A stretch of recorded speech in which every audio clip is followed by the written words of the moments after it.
Brexit negotiations again stalled, timelines being extended. How does your research suggest that will play out with the British public? Well, where we start going into these current negotiations is the British public having quite a strong opinion that the government is doing a bad job at negotiating this Brexit deal. Less than 1 in 5 members of the British public, British voters, think the government's doing well at negotiating. The vast majority think they're doing badly, including a majority of both Remain voters and Leave voters. So when we're going into these negotiations, final stage of these negotiations before Britain leaves, in March next year, that's the starting point that Theresa May's got, a lack of trust from the British public at her ability to negotiate this deal. With that in mind, going into fresh general elections, do you think that a Conservative government would go in with a strong footing, or has this completely weakened their hand?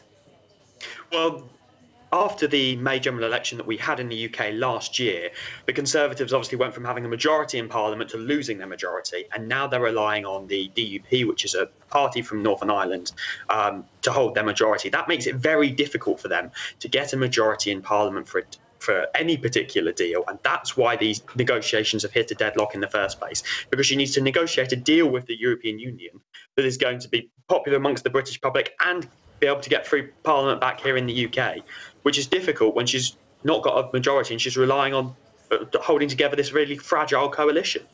And what the other interesting dynamic from this is that it means that one of the points of contention between the EU and the Parliament that she's got to sell it to back home is about Northern Ireland, which is this big issue currently, and the Northern Ireland backstop is a big issue to both of those people. But actually, when you ask the British public what's important in the Brexit negotiations, they're talking about the economy, they're talking about funding for the NHS here in the UK, they're talking about control and immigration, which hasn't actually been a big part of the discussion for quite some time now in the negotiations.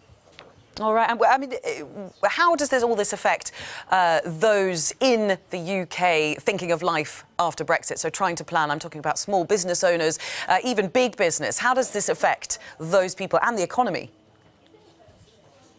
Well, I think the truth is that we don't know. The public have lost a lot of faith in economic predictions and the sort of the things that were told about the effects they could have on the economy. Obviously, during the referendum campaign, there were lots of things that were said by both the Leave side and the Remain side, and the aim of saying those things was to try and win the referendum, and therefore a lot of things that said are now believed to have not happened, and that's causing mistrust for a lot of the predictions that are happening on both sides. So I think the average person is generally thinking, I don't know what's going to happen. I don't know how this is going to affect my lives.